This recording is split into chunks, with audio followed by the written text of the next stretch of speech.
เพิ่มเงินเดือนขึ้นเด้อผมขอแข่งนี่เด้อ พอเพิ่มก็เพิ่มได้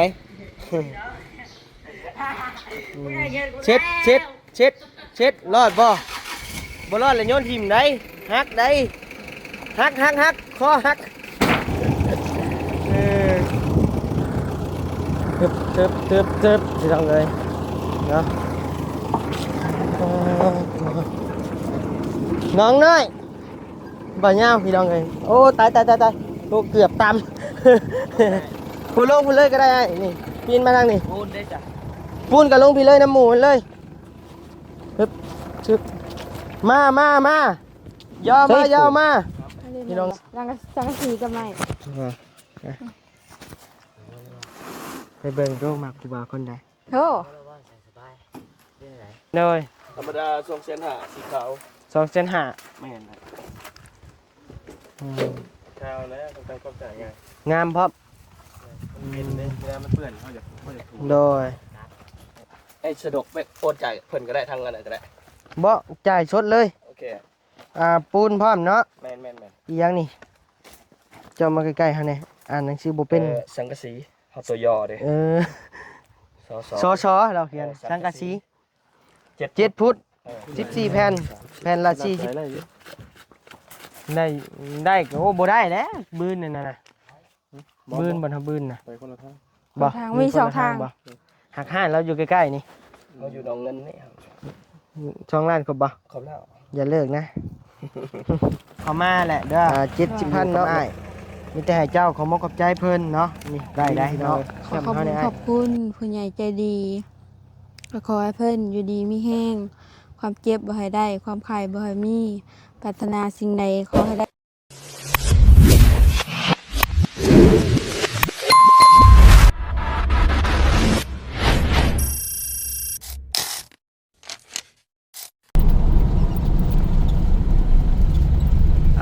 พี่น้องเอ้ยตัวมาฮอดแล้วเด้อพี่น้องเด้อเนาะ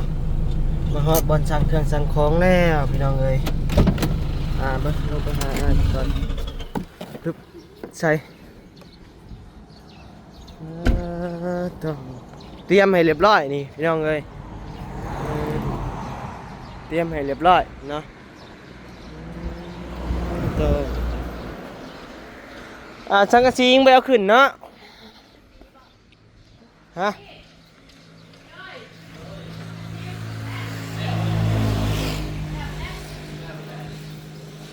ไปซะใช้อันสังกะสีเขาคือบ่เห็นซะโอ้นี่บ่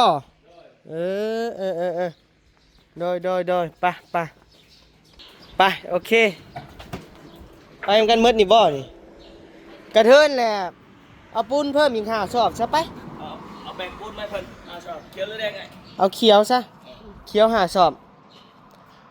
เพราะว่าย่ามันบ่พอพี่น้องเอ้ยอยู่นะกระเทินเราได้เข้าไปเลยกระเทินเอาให้เราซะพ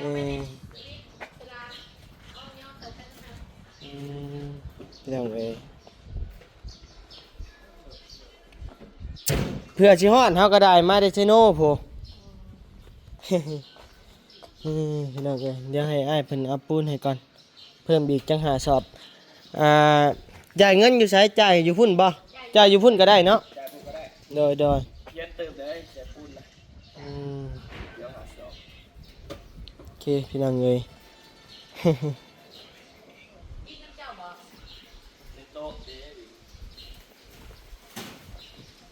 ใช่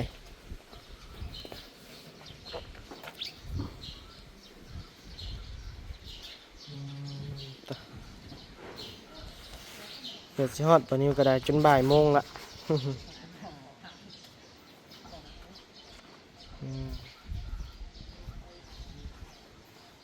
เอาปูนเพิ่มอีก5 ซอกเด้อพี่น้องเด้อนะอันนี้นะคือว่าทั้งบ่ยาวสิมาซื้อเอาว่าซั่นเนาะสักโคพี่น้องเอ้ยบ่ยาวว่าเราสิหับตัวนี้เราว่าเนาะเดี๋ยวถ้าเราถามเราก่อน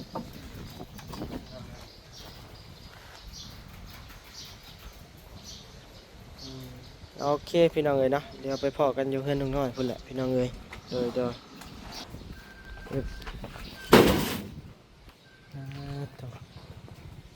เพราะว่าเราไปส่งนะพี่น้องเอ้ยเนาะเราไปส่งกระเทินเฮาได้ให้ค่าน้ำมันเราแล้วก็เราไปเลยซะพี่น้องเอ้ยเนาะยันมันบ่พอเลยรถบันนี้ก็แก่บ่ได้พี่น้องเอ้ยยางมันบวมเนาะเพราะว่าแก่ไปแล้วแก่แซงไปซื่อๆกันยังว่าบวมแล้วเลยเปลี่ยนยางใหม่พี่น้องเอ้ยอย่าได้เลยบ่เสี่ยงเนาะก็เลยว่าให้เราไปส่งเลยซะพี่น้องเอ้ย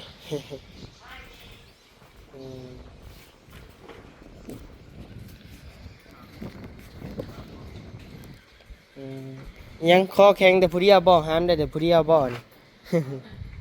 เออย่านผู้นี้คอแข็งผู้เดียวนะเบิ่ง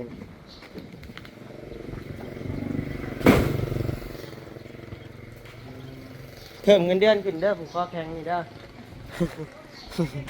พอเพิ่มก็เพิ่มได้ เช็ดเช็ดเช็ดเช็ดรอดบ่บ่รอดเลยโยนทิ่มได้ฮักได้ฮักฮักฮักคอฮัก พี่น้องเอ้ย คอบุแข็งไว้ได้พี่น้องเอ้ยเอาขึ้นหัวเดี๋ยวเราโดยนี่คอบุแข็งเดี๋ยวเรานี่เอาขึ้นหัวเดี๋ยวนี้บ่ได้พี่น้องเอ้ยไปโอเคพี่น้องเอ้ยไปพ่อกันอยู่พุ่นแหละพี่น้องเอ้ยย้อนน้องน้อยเฮาพุ่นแหละพี่น้องเนาะต่อไปเดินทางพี่น้องเอ้ย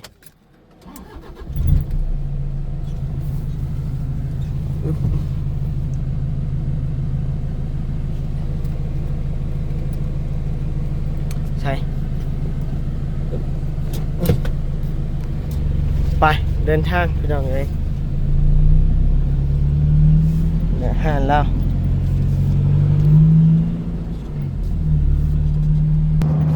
ไปพี่น้องทางบานิวเนาะพี่น้องเนาะได้มาสั่งเครื่องสั่งของให้น้องน้อยเฮานี่แหละพี่น้องเอ้ยเนาะน้องน้อยหรือว่าน้องอิ๋วเฮานี่แหละพี่น้องเอ้ยเนาะเอาก่อนอื่นนั่นทางบานิวก็ขอกราบทักทายสบายดีแบบสวัสดีพ่อแม่พี่น้องหมดทุกผู้ทุกคนได้อพี่น้องเด้อเนาะบ่ว่าสิอยู่ทางลาวทางไทยแล้วก็ต่างประเทศเด้อพี่น้องเด้อเนาะทักทายสวัสดีอยู่ในรถในรางพี่น้องเอ้ยเนาะกำลังเดินทางเข้าหาน้องน้อยเด้อพี่น้องเด้อเนาะทางง่ายเพิ่นก็กำลังตามก้นมาอยู่พี่น้องเอ้ยช่วงนี้ก็เห็นแต่หน้าบ่นิ้วผู้เดียวนี่เด้อพี่น้องเด้อเพราะว่าทางง่ายๆเพิ่นก็ออกมาแต่เช้าแต่เว้นพี่น้องเอ้ยเนาะเพราะว่าทางง่ายเพิ่นนี่ตื่นเช้าได้แล้วพี่น้องเนาะทางบ่นิ้วนี่ตื่นเช้าบ่ได้ คือพี่น้องเห็นนั่นแหละบ่นิ้วเมื่อแต่ละมื้อก็ดึกคู่มื้อดึกคู่มื้อพี่น้องเอ้ยเพื่อซ่อนเฮือนอีกก็โอ้บ่แม่นง่ายแล้วก็ตัดคลิปเม่นลงตอนเช้าอีกเนาะมันก็เป็นใช้เวลาไปดึกดื่นกลางคืนแล้วก็นอนดึกแล้วก็ต้องได้ตื่นสวยเนี่ยพี่น้องเอ้ยท่านใดที่ว่าผู้ใหญ่ใจดีท่านใดที่ว่ารอคอยถ่ายเบิ่งคลิปก็ขอโทษขออภัยน้ำลายเด้อพี่น้องเด้อเนาะคลิปบ่นิ้วอาจจะลงช้าแน่พี่น้องเอ้ยเนาะเพราะว่าคือโหแหละมันสวยพี่น้องเอ้ยมื้อนี้ก็อันที่จริงบ่นิ้วก็บ่สวยฮอดว่า11-12 โมงจักเทื่อดอกพี่น้องเอ้ยเนาะตื่น9 โมงแล้วก็ไปแล่นเวียกนั่นนี่มื้อนี้ก็สวยจนฮอดว่า1 โมงพี่น้องเอ้ยเพราะว่ามี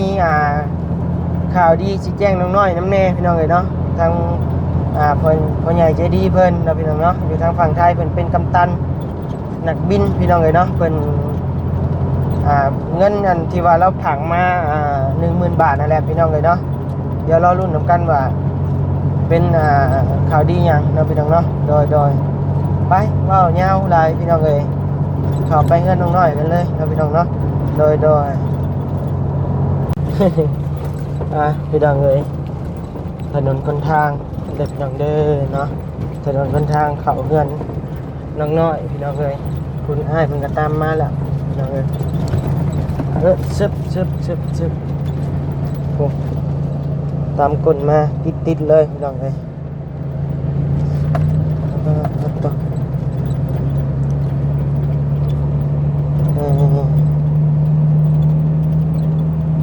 สั่งเครื่องรถใหญ่มาพี่น้องเอ้ยเนาะสังกะสี14 แผ่นพี่น้องเอ้ยเนาะแผ่นหนึ่ง7 ฟุตเพราะว่าพอสร้างเราเฮ็ดเป็น2ส่วนเด้ส่วนนี้ส่วนอันเฮ็ดเป็น2ส่วนนะพี่น้องเอ้ยเนาะเพราะว่า มันต้องได้ใช้14ฟุตแต่ว่าสังกะสีตัว14ฟุตนี่บ่มีพี่น้องเอ้ยมันมีแต่สังกะสีอันที่ว่ายาวชุดก็เท่าใด13ฟุตบ่แม่นแหละยาวสุดๆเลย13ฟุตโอ้พี่น้องเอ้ยเพิ่นตัดอ้อยเลยได้พี่น้องเอ้ยเนาะอ่อนยามมันเลยพอละดูมันแล้วพี่น้องเอ้ยเนาะโอ้หับจ้างตัดเลยนี่พี่น้องเอ้ยเนาะเรียนจุดลาบอยู่ตัดแล้วก็เรียนไว้แล้วก็มัดบัดนี้มัดแล้วก็ส่งโรงงานต่อบัดนี้พี่น้องเอ้ยเนาะสองหนุ่มนี่นะเมาชวนนี่ ใช่ขี่เพิ่นแล้วพี่น้องเอ้ยคือบ่เห็นเล่าแหละมาแต่ว่าเรื่องอ้อยถอยไปหาเราก่อนเดี๋ยวมาแล้ว ไปขี่เพิ่นเลยบ่นิ้วก็ได้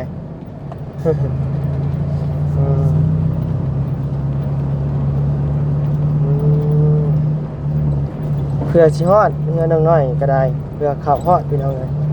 บ่เป็นเรื่องง่ายอันนี้ก็สวนอ้อยนี่พี่น้องเลยเป็นปลูกใหม่เพิ่นปลูกบงโมใส่น้ำนี่โอ้ยแบบมันใหญ่นี่พี่น้องเลยเข้ามานี่โอ้ยแวะซื้อน้ำเหล้านี่แล้วพี่น้องเลยเนาะบ่แวะซื้อก็น้อยได้มันใกล้ๆหัวกับป้อนมือก็ไปเอารถพี่น้องเลย ว่าหยอกเด้อพี่น้องเด้อเนาะมื้อวานนี่บ่นิวมาพ่อน้องหาเขียดอยู่นี่แหละพี่น้องเอ้ยเนาะพังเบิ่งมื้อนี้เดี๋ยวบ่นิวสินำกลับไปเงินซ่านน้องเพิ่นนะพี่น้องเนาะสิเป็นจังได๋เพราะว่ามี FC หรือว่าพ่อแม่ผู้ใหญ่ใจดีก็ให้ความสนใจมาหลายอยู่พี่น้องเอ้ยเนาะบ่นิวเอ้ยเข้าไปเบิ่งเงินน้องเพิ่นแน่ว่าซั่นเนาะก็โอเคพี่น้องเอ้ยเนาะเดี๋ยวรอถ้าลูกพี่ลีมาก่อนนะพี่น้องเนาะเดี๋ยวจังสิเข้าไปนำกันจุ๊บคนทางกับหัวค้อนสุดทางนะพี่น้องเอ้ยมีแต่ห่วยมีแต่โศกทางแคบๆก็มีพี่น้องเอ้ย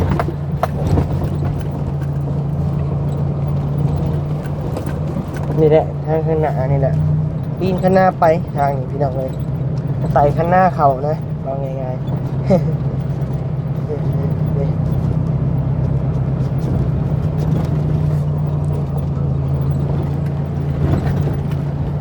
คะแนนรถตัวเตี้ยนี่มาบ่ได้มาได้อยู่แต่การอีร่างอีเรือมาแล้วพี่น้องเอ้ยรถบันนี้กับตัวเตี้ยอยู่แต่ว่าวันนี้ประโยคสูงขึ้นพี่น้องเอ้ย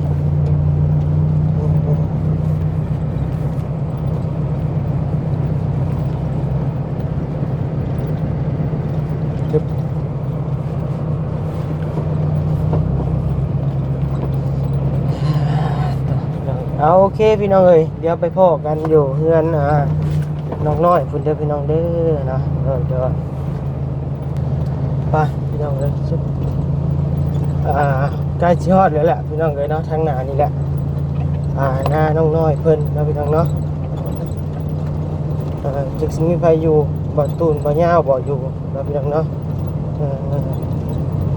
เพราะว่าทางอ้ายเพิ่นเข้ามาก่อนพี่น้องเอ้ยเนาะเพิ่น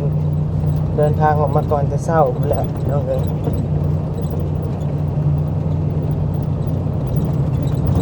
ชึบ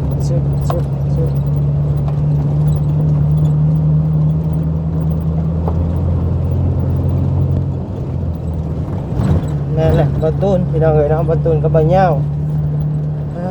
ใช้บ่เปิดประตูเมียนกันเลยบ่นี่โธ่กี่ทีทางเข้าแท้เนาะพี่น้องเนาะเข้าไปกับปิดประตูพุ่นเพิ่นเข้าทางพุ่นพี่น้องเอ้ยเนาะทางเข้าบ่เพิ่นทางเข้าบ่นิ้วนี่พี่น้องเอ้ยไปผมมาเลย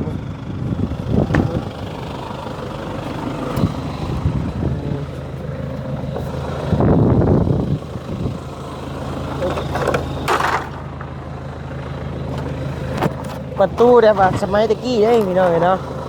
รุ่นซักเข้าซักออกอัตโนมัติพี่น้องเลยใช่หน้าจอโทรศัพท์บัดนี้ก็แตกพี่น้องเลยบาดนี้เป็นพิชางละบาดนี้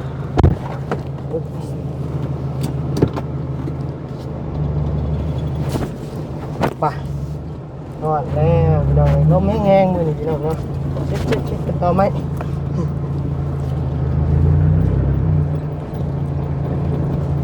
อึบชึบลึบโอเคพี่น้องเอ้ยเดี๋ยวใส่ขาตั้งกล้องก่อนมาโดยไปพุ่นเลยอ่าจัง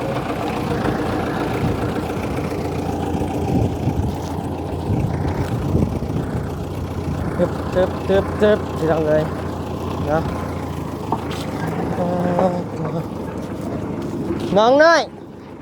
บ่ยาวพี่น้องเอ้ยโอ้ตายโอ้เกือบตำพูดลงพูดเลยก็ได้ไอ้นี่ปีนมาทางนี้ พูดได้จ้ะ ปูนกับลงพี่เลยน้ำหมูมันเลยฮึบชึบมาย่อมา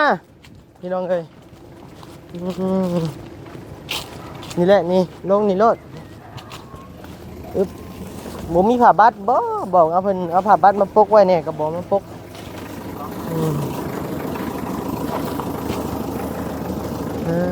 ตัวนี้ละพี่น้องเอ้ยมาฮอดมาถึงแล้วพี่น้องเอ้ยเนาะมาฮอดมาถึงเฮือนน้องน้อยเป็นที่เรียบร้อยพี่น้องเอ้ยตัวใส่น้อยมาเบิ่งมึงดูนี่อิหยังอันนี้น่ะตัว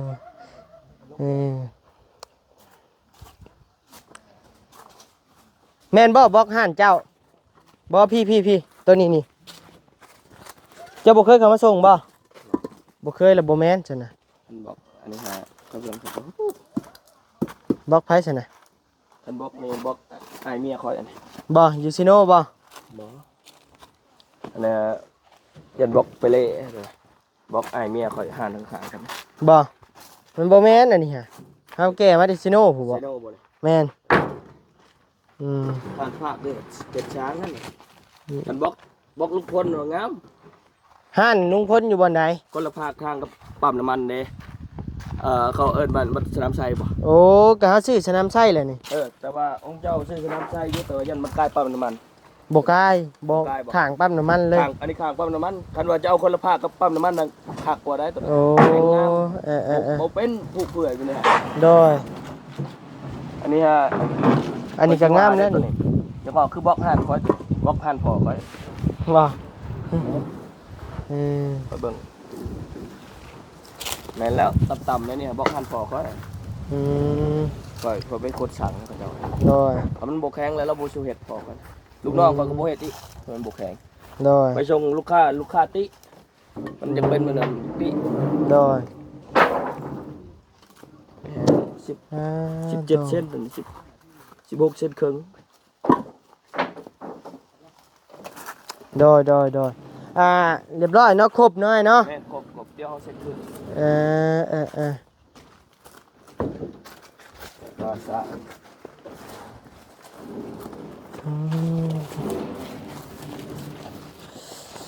สวัสดีเด้อฮะ หน้ากับใต้นี่เจ้าหน้ากับใต้นี่ อะไรก็ พาปิดในของหน้ากับใต้ บ่แม่นชื่อมาดิซิโน โน่บ่นี่ เออ ผักเราก็เห็นใต้คือแล้วก็ของหน้ากับใต้ โดยห้านเดียวกันกับบล็อกนั่นแหละ ด้วยใช้รถมาจ้ะ รถเฮาแหละ ใช้รถวิโก้ไอ้มาเลยบ่ แม่น ผักเลยก็จะ โดยเน่นนาทาวอนอยู่ฝามัน เป็นไดอีหยังมานี่ ปูน ใช่ปูน อันนี้แม่นบ่สังกะสีก็ไม่ ไปเบิ่งโรคมากกูบ่าวคนใด โธ่ บ่ปาก มีเลยคนเพิ่นมักเงินจังโหน ฮะ เช้าไอ้สิคนเมื่อมันบล็อกอันนี้ พี่ดังเลยเท่านะบ่ยาวแล้วเวียกแล้วหานี่ก็บันหนึ่งจ่ายเงินจ่ายค่ำมันก่อน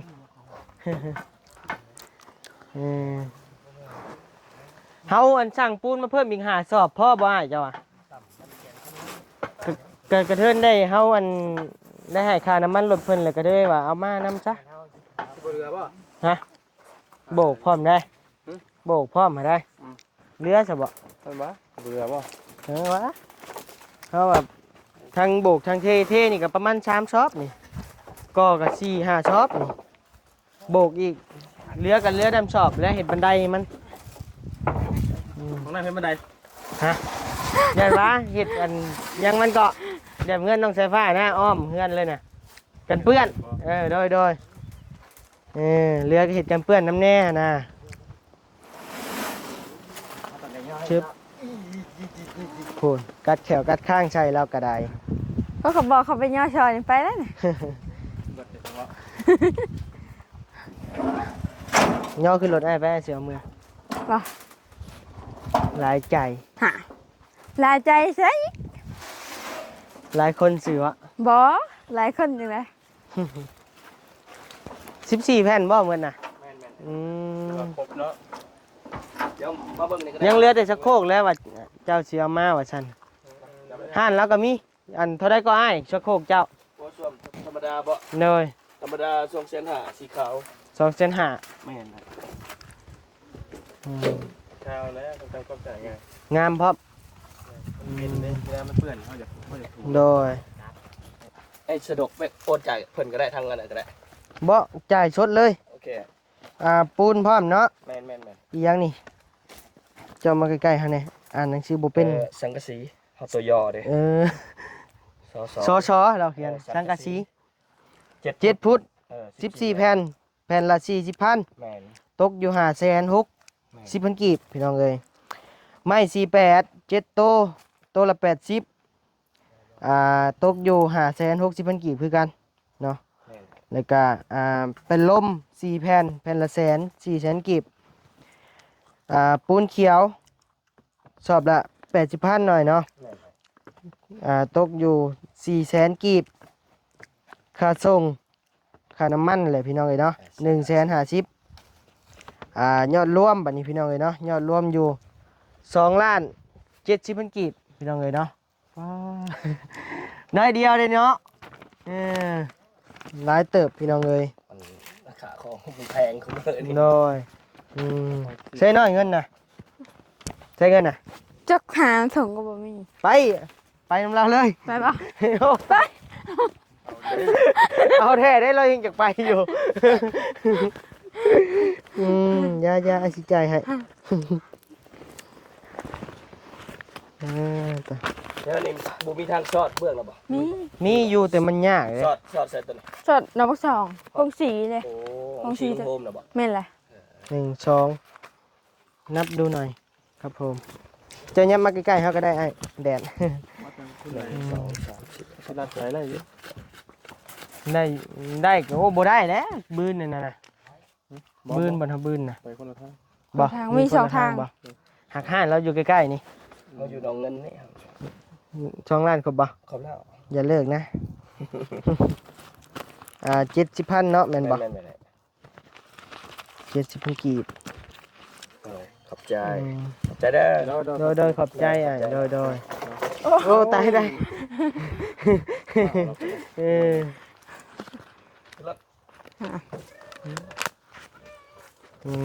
เอาพี่น้องเห็นเนาะที่ว่าจ่ายไปแล้ว2ล้านปลายพี่น้องเห็นเนาะ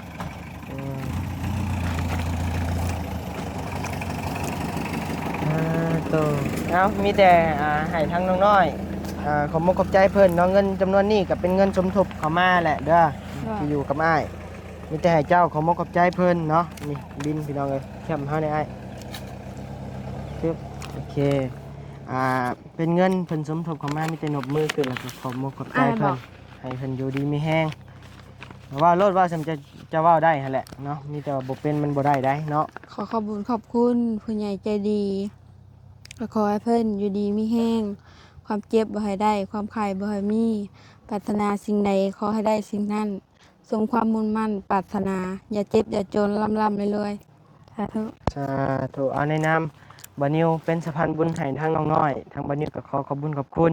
ทางผู้ใหญ่ใจดีที่ไว้วางใจบานิวให้เป็นสะพานบุญให้เนาะบานิวก็ขอขอบคุณขอบใจขอให้พ่อแม่พี่น้องหมดทุกคู่ทุกคนที่เข้ามาเบิ่งคลิปนี้ให้อยู่ดีมีแฮงเด้อเนาะความเจ็บบ่ให้ได้ความไข้บ่ให้มีปรารถนาสิ่งใดขอให้ได้สิ่งนั้นสมความมุ่งมั่น ปรารถนาอย่าเจ็บอย่าจนร่ำรวยๆเด้อพี่น้องเด้อเนาะสาธุโอเคขอบใจเด้อบ่ยาวเด้อเนาะโดยทั้งหาอ้ายเพิ่นมาอันจับกล้องให้พี่น้องเลย โดย เด้อ มีแต่มี FC อันเพิ่นเม่นมาบ่นิ้วลืมชักโครกบ่ว่าซั่นเนาะก็บ่นิ้วบ่ได้ยืนลืมเด้อพี่น้องเด้อเนาะเพราะว่าทั้ง จะซื้อก็ได้บ่เป็นหยัง บ่ นั่นไม่ก็ไม่ ค่าช่างเนาะ เก็บไว้นี่แหละไม่ยาก โดยไม่ยากหรอก แสดงว่า จะซื้อก็ได้ โดยเพราะว่ามันจังสบายเนาะขึ้นรถมาโลด ไม่ยาก เพราะว่าตอนแรก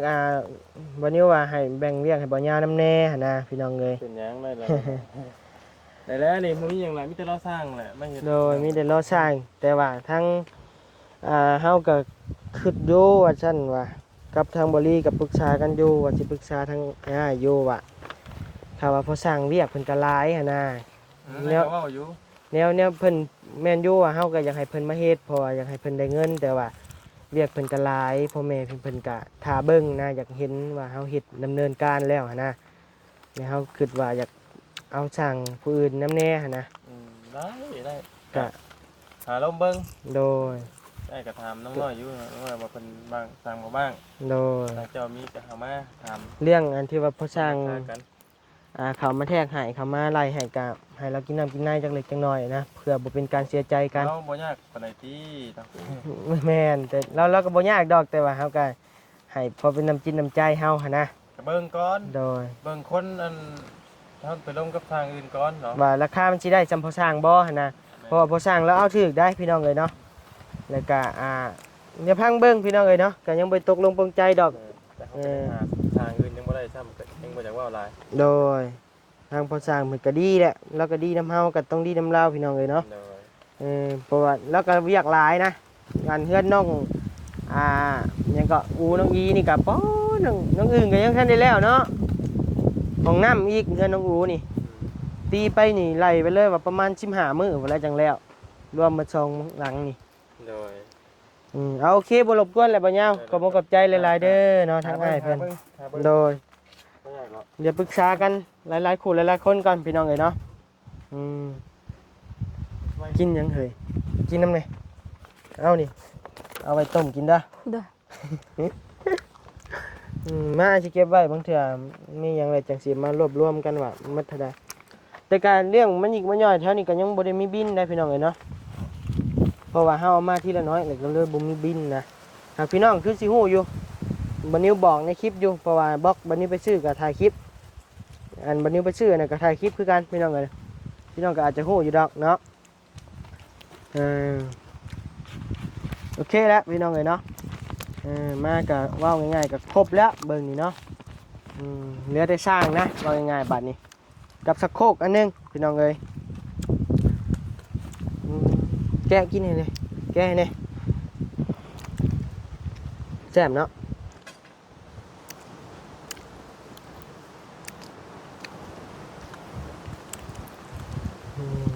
กินแล้ว เอ้า พอแล้วแม่จะไปใส่พอจะไปใส่ ไปแม่ไปตัดอ้อยตัดอ้อย ทางเขานี่ แม่ ไอ้ว่าอยู่เขาคือแนมไอ้แท้ว่าจัน แม่เด้อ ไอ้บ่จื้อแล้วไอ้บ่จื้อแล้วกินแล้วข้าวกินกับหยัง เป็นไก่เขาเปล่ายาวเลย มันยาซื้อมา เด้อ เมื่อวานคือเห็นลงปลาได้เยอะ ได้ ได้จากโต ตัดโตเติบ เห็นหยังกิน ปิ้งกิน ปิ้งกินเมื่อไรบ่ถ่ายเนี่ย บ่มา มาอยู่เด้อคืนนี่คือบ่ให้กิน เบิดแล้วอามาซาเพิ่นอามาซาเลย โอเคแล้วฉะนั้นเนาะเครื่องของกลับมาว่าครบแล้วพี่น้องเอ้ยไม่ใส่น้อยมันนับเบิ่งดูสังกะสีนี่พ่ออยู่บ่ฉะนั้นบ่พอถ่ายคลิปเป็นหลักฐานอยู่พี่น้องเอ้ยนับดีๆเด้อน้อย เดี๋ยวหน้ามาเบิ่งหน่อยโอเคพอนับ 2 3 4 4 5 6 7 8 9 10 11 12 13 14 ครบห้ามเลิกเด้อ 14 ห้ามเลิกเด้อ เลิกยังล่ะ ครบก็ห้ามเลิก ครบห้ามเลิกเนาะ บ้าบ่ คะแนนเลิกเนี่ยมันสิบ่พอเออ มั่งแล้วเลิกบ่ นี่น้องไอ้บอกเนาะถือว่าเกือบครบแล้วหรือว่าเนี่ยใดพี่น้องยังเหลือแต่เล็กตะปูลืมพี่น้องเอ้ยนะแต่ผู้สร้างก็บ่ได้บอกดอกว่าเอาเล็กตะปูนำเด้อนี่พี่น้องใส่น้อยไปใส่น่ะนางอ่ะหมู่เลยว่าผู้เดียวอมอยู่เราไปหาปัญญาไปเห็นยังไงบ้วนกินแหนมขามอีกแล้ว แล้วสิควรให้ขามบ่ ขวดในขามบ่เด้ในหล่นเฮาฮะน้อยแหลมไปเอาไป นิสัย เปิดมันอยู่ในบนข้างๆไงอยู่บนนี่ฮุบมาเมื่อน่ะหลายเติบเอาพี่น้องเลยใส่จุไผ่อันมะขามบ่นี่ ขอขาม กวมขามกินอีกแล้ว เอาโอเคเด้อพี่น้องเด้อเนาะสำหรับคลิปนี้ทั้งบานิวกับสิขอโตวลำลาก่อนพี่น้องเอ้ยเนาะเดี๋ยวพอกันใหม่ในคลิปหน้าเด้อพี่น้องเด้อเนาะเอาอยู่ดีมีแห้งพี่น้องเอ้ยความเจ็บบ่อยได้ความไข่บ่ให้มีปรารถนาสิ่งใดขอให้ได้สิ่งนั้นสมความมุ่งมั่นปรารถนาและกระทั่งบานิวขอขอบใจเด้อทั้งผู้ใหญ่ใจดีที่ว่ามองเห็นทางสดอยากซอยน้องน้อยเพิ่นเนาะพี่น้องเนาะสร้างความพันให้เป็นจริงพี่น้องเอ้ยเนาะโดยอยู่ดีมีแห้งเด้อสบายดี